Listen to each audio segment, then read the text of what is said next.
রাখবেন আমাদের রাশিদুল ভাই, যিনি আমাদের রায়গঞ্জ থেকে এসেছেন, আমাদের পার্টির একজন ভক্ত, আপনাদের সামনে বক্তব্য রাখবেন।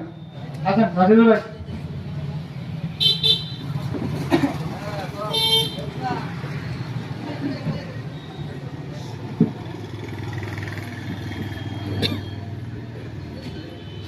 আপনাদের মাঝে যদি কেউ যদি হিন্দু ভাই থাকেন, সব থেকে আগে ওনার জন্য আমার তরফ থেকে নমস্কার।